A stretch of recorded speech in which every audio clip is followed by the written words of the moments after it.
Perhaps just before we read in 2 Kings, we could have a brief look at some probably fairly familiar verses in Hebrews and chapter 8. A few of them are on the wall, just to help with some of our thinking around 2 Kings. Hebrews chapter 8, and we'll read the whole chapter.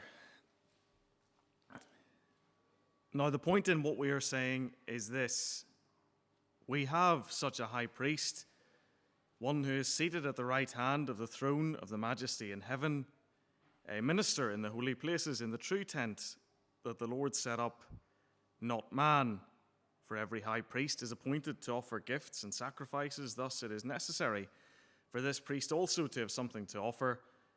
Now, if he were on earth, he would not be a priest at all, since there are priests who offer gifts according to the law. They serve a copy and shadow of the heavenly things. For when Moses was about to erect the tent, he was instructed by God, saying, "See that you make everything according to the pattern that was shown you on the mountain." Verse 6, "But as it is, Christ has obtained a ministry that is as much more excellent than the old as the covenant he mediates is better, since it is enacted on better promises. For if that first covenant had been faultless, there would have been no occasion to look for a second. For he finds fault with them when he says, 'Behold, the days are coming, declares the Lord, when I will establish a new covenant with the house of Israel and with the house of Judah, not like the covenant that I made with their fathers on the day when I took them by the hand to bring them out of the land of Egypt. For they did not continue in my covenant, and so I showed no concern for them, declares the Lord. For this is the covenant that I will make with the house of Israel after those days, declares the Lord. I will put my laws into their minds and write them on their hearts.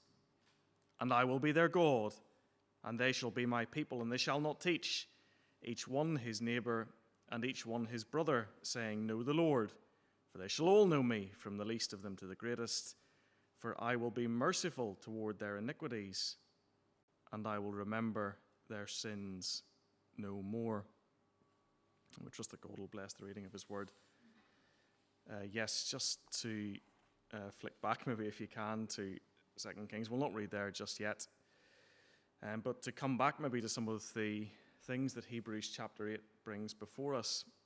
I suppose by way of context I should say I was standing in a cold Lisburn railway station on an early morning in January, and I got a text from JP actually, and he said, I was down to sort of speak on the 30th of March, but I'm working that weekend. Can you swap? I'd been down to do the previous weekend. And I didn't really think too much about it. That was all his message said. I didn't really think too much about it. I was like, I didn't really remember that I'm doing anything on the 30th of March. That's fine. I think if I'd checked what fell in this week and what fell in the week before, I'd probably have said no. Manasseh in 2 Kings chapter 21, I mean, the kings in 1st and 2nd Kings, they are a bit of a mixed bag. Some are very good, some are quite good, some are less good, and then some are just really, really bad.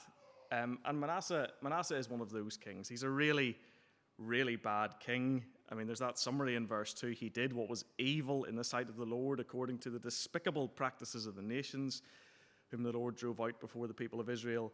I mean, everything that we read here of Manasseh is bad. Even in 2nd Chronicles, if we had read about him there, we would have got some positives, as in the repentance that comes later in his life. We aren't given that here. Everything about Manasseh in this chapter is bad. And I hope it's not an idle question. We might ask ourselves, at least. I mean, this is the word of God. It is scripture. It is all profitable. But what value could there be in us looking at the life of someone like this, who is a sort of long, epic example of ungodliness? Everything that he did here, he did wrong. What value could there be in us looking at something like that? And I think one answer is that as we look at these characters, and as we look at what we might learn from them, and something of what Scripture brings before us about the events of their lives and what those events meant, that there is a sense in which all of these things, they inform our understanding, and the understanding that we bring to God's salvation when we read about it in the New Testament. They help us to understand it. And understanding something, well, we might say understanding something involves understanding how it works. It also involves understanding why it needed to be that way and not some other way. And there was a book, the author was a medieval author, Anselm of Canterbury. He wrote quite a famous book in that world, so to speak. And the short title of the book is Why God Became Man. And he doesn't give us a longer title, but most people think that the longer title would have been something like this, because Anselm makes this comment a couple of times in writing the book. Why God became man in order that he might save mankind by his death. When it appears he could have done this in another way. And it's a good question to ask, isn't it, for Christians? Why did God save us the way he did when he could have done it some other way? Or what other way could he have done it?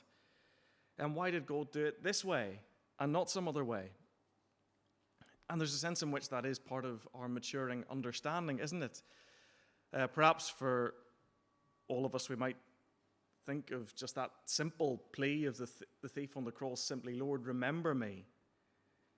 And there is perhaps a sense in which all of us, when we come to Christ, we come just with that simple understanding that I was a guilty sinner, but Jesus died for me. But the Lord also wants to grow our understanding of what that salvation really means and why it had to be that way, why it couldn't have been some other way.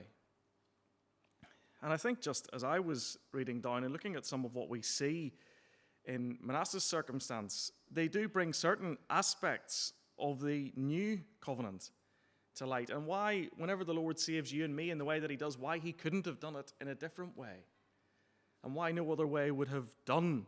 And there's perhaps even a hint, at least indirectly, in some of what we read about Manasseh. We read some of his sins in the first few verses of the chapter, and then in sort of verses 8 and 9, the Lord sort of lifts up.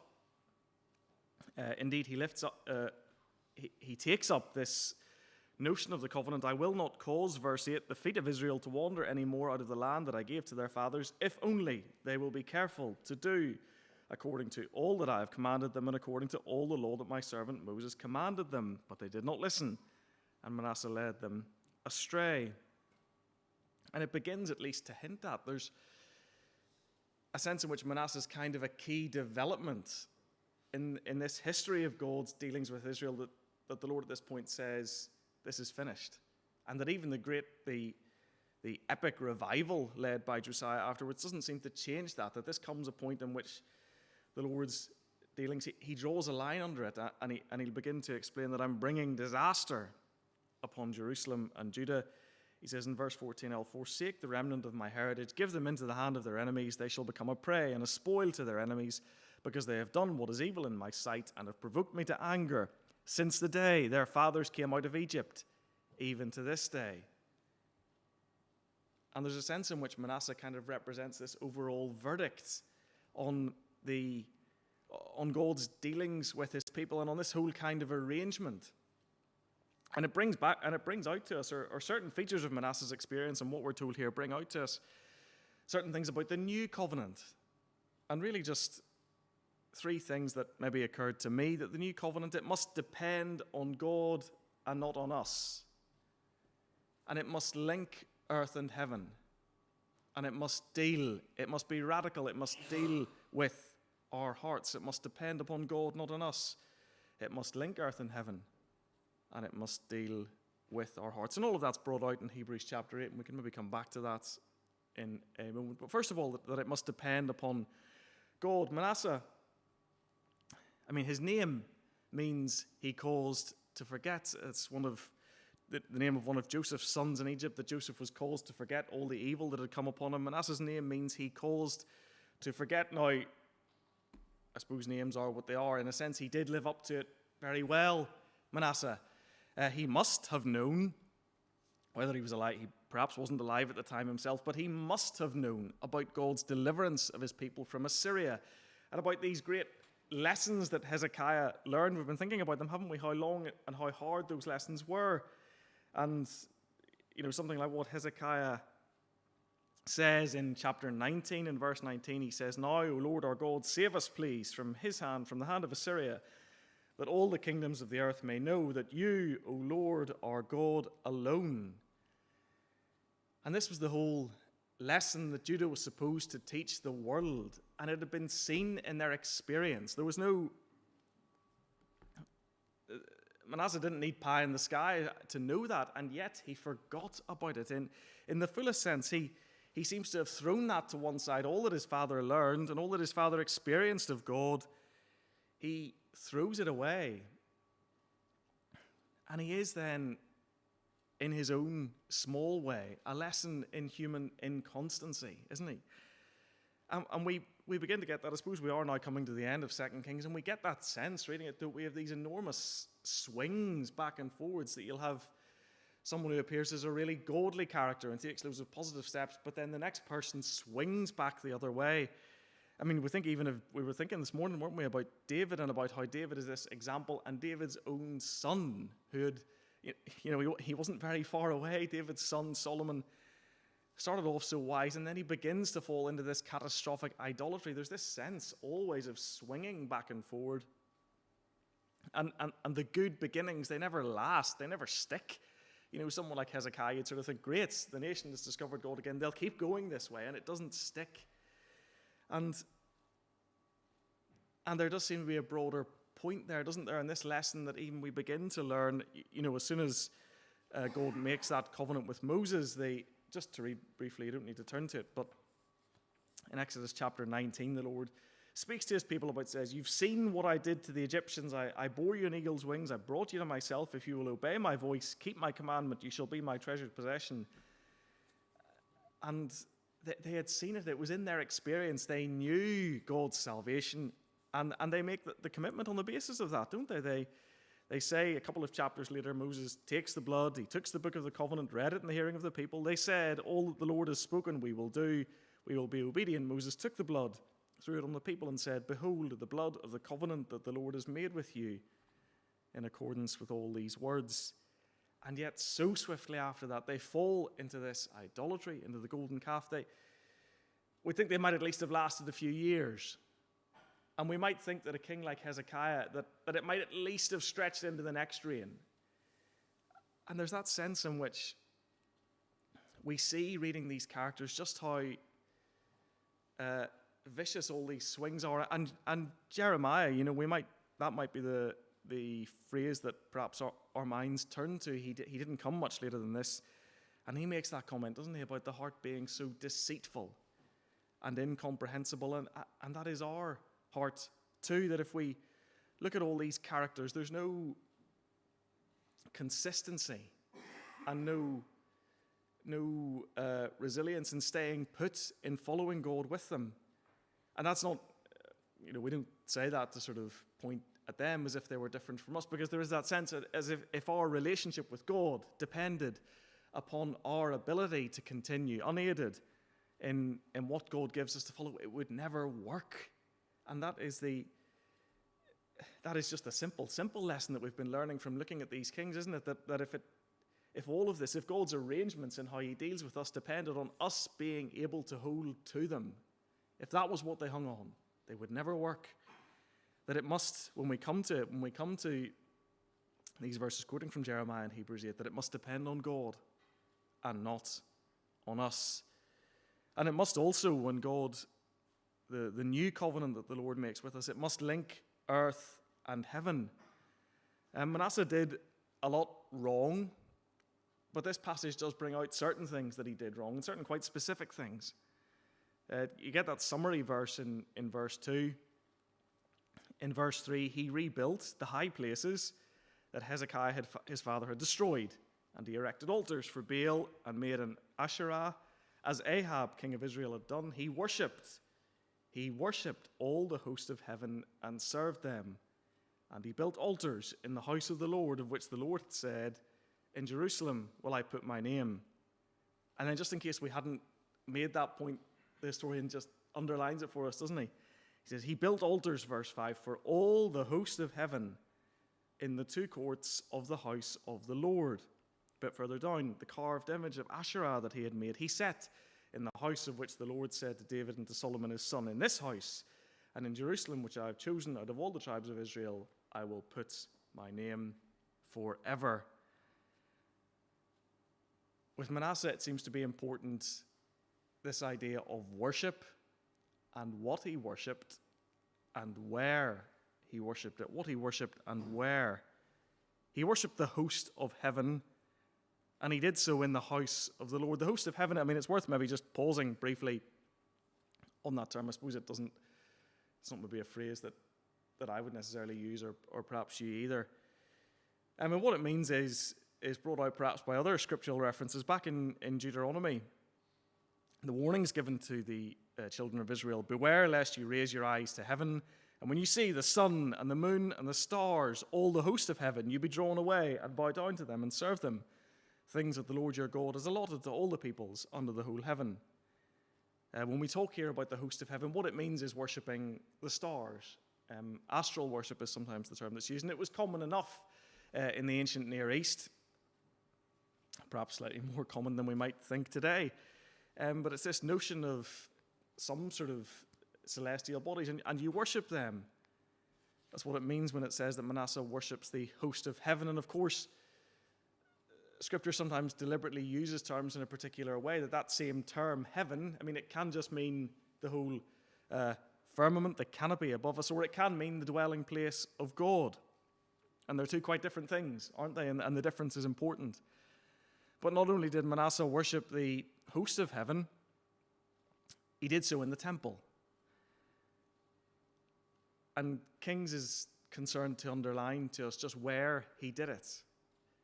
And of course that is, I mean, well, we might say, well, obviously that's a bad thing, but then it's good to consider why it was a bad thing. And what did the temple mean? And what was it supposed to do? And what function was it supposed to serve? And it is helpful, I suppose, just even thinking about that, to turn back briefly again. You don't need to follow. We'll just read briefly a few verses in 1 Kings chapter 8 and Solomon's prayer. And these, in a sense, these verses set up all of our thinking about these two books, don't they? 1 Kings 8 and verse 27, Solomon says, will God indeed dwell on the earth? Behold, heaven and the highest heaven cannot contain you, how much less this house that I have built. Yet have regard to the prayer of your servant and to his plea, O Lord my God, listening to the cry and to the prayer that your servant prays before you this day, that your eyes may be open night and day towards this house, the place of which you have said, my name shall be there, that you may listen to the prayer that your servant offers towards this place, and listen to the plea of your servant and of your people Israel when they pray towards this place, and listen in heaven, your dwelling place, and when you hear, forgive. He says heaven, and in a sense, whenever Solomon first refers to heaven there, I think he probably means just that sense of the sky and space. No, it's very vast, far vaster perhaps than he knew. And all of that space, it can't contain God. And yet this place, this not very large building in Jerusalem, was to be a place where in a sense earth, and not just heaven as the sky, but heaven as the dwelling place of God, where earth and heaven met. And it was to be in this place where God's name was, that was to represent him, and that was to be the place that linked earth and heaven, that took this tiny little space and linked it with the God who transcends space and time. And it becomes then important, doesn't it, that building, it was to link you with something even vaster than the vast universe that we live in. And Manasseh took that building, and in that building he put altars to something smaller. And I don't know, I mean, as I say, the sky, space, I mean, they're pretty big, but they're smaller than the God who transcends them all. Manasseh began in that place to worship something smaller. And it speaks to something about our hearts, doesn't it? That we can so easily be drawn to worship things that are smaller than God. And those things might be, I mean, they might, as far as they go, be good things. I mean, in a sense, there's nothing wrong with the stars. The Lord made them. He put them there that we might look at them and marvel and learn something about him. But if we take those things and if we worship them, then we are worshipping something smaller. And there's a sense, I mean, I don't know about you, I suppose the example that occurs to me just recently, in the course of the last couple of weeks, I applied for 2 jobs, I think one of which I was basically doing already, and the other was a sort of just slightly more senior version of what I'm doing already. The one I'm doing already, I failed at interview, and then the other one I didn't even get to interview. And you sort of think, oh, well, that cuts you up. But I sort of thought in hindsight, maybe just at least personally, maybe those things hit me a little bit more than they ought to have. And there is something in our hearts that naturally kind of takes these things that may be good and God-given, and not that we shouldn't sort of try to do to our best whatever he's given us to do, but that we take these things and legitimate ambitions and we maybe just give them that place that is not rightly theirs, that should be the Lord's alone, that we take these things and we worship smaller things than God. And Manasseh is that lesson to us, isn't he? And by doing that, by taking these things, by putting them in the temple where God's name was, he breaks that link between earth and heaven, doesn't he? I mean, what could it really mean if God wasn't being worshipped there and there were just all these random altars to Baal and Asherah and to the host of heaven, to the stars? How could the temple be a link between earth and heaven on those terms? It couldn't. And there's a sense in which, people might have walked past the building and it wouldn't necessarily have looked any different, would it? It might still have looked as good, or, with some of the deterioration that had happened in between it, as when Solomon built it. And it might still have looked like the building where God was worshipped, but Manasseh made it a shell on the inside. What was on the inside mattered. And the worship of God wasn't on the inside. And that begins to speak, perhaps in a sense, to something about the issue with our hearts, with our idolatrous hearts. And that is something else that God's salvation must deal with, mustn't it? It must deal with our hearts. And we're having had this sort of account of Manasseh's sins, we get, just as what we were reading there, this recounting of the broad conditions of the Lord's covenant, that if they will obey me, then I won't take them out of this land, and they can be my people on those terms. There's that sense in which Manasseh almost becomes representative for the whole nation's failure to keep that covenant.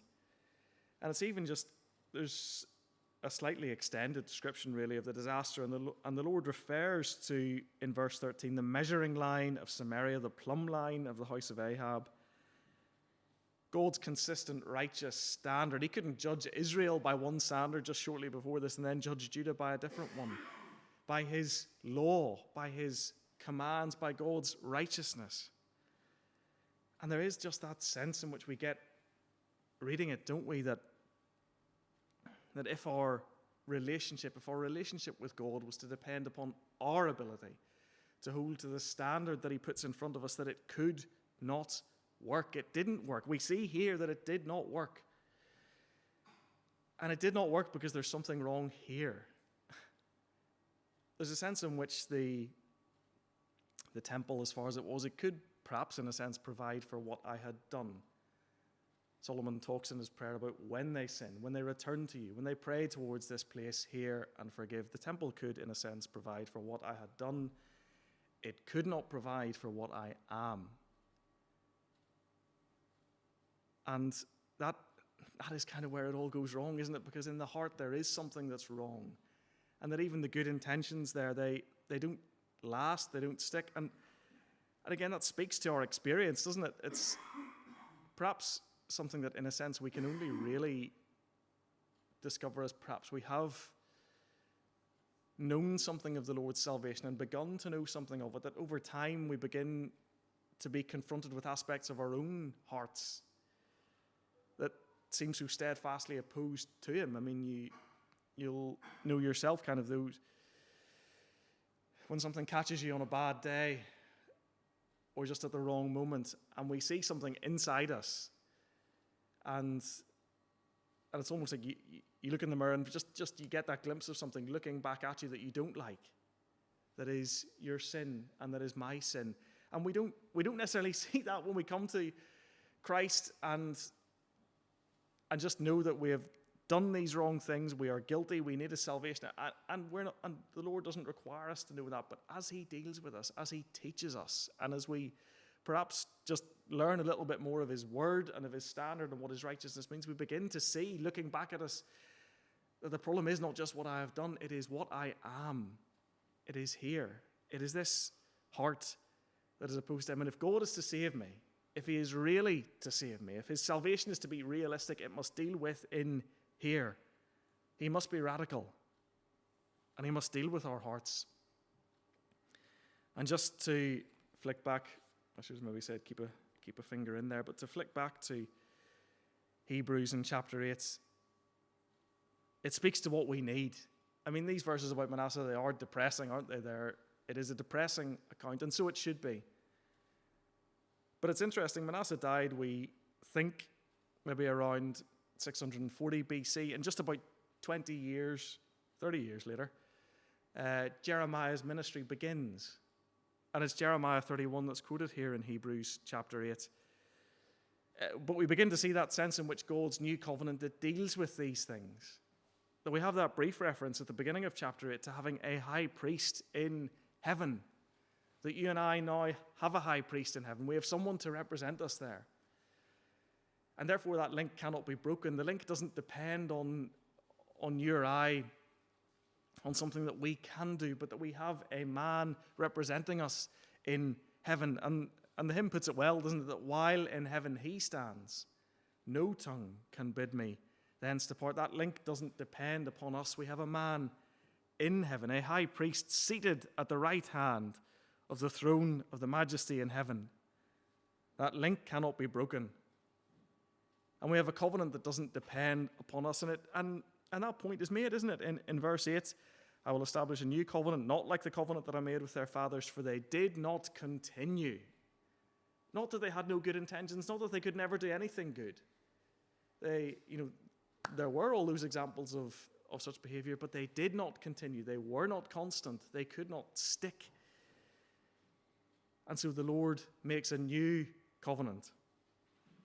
And this one's one-sided. It doesn't depend upon us, does it? He says, I will make a covenant. They did not continue. I will make a covenant with them. And not as so many of these covenants were two-sided, but one-sided. It's all about what he will do. It doesn't depend on our failure and on our weakness and on our inconstancy.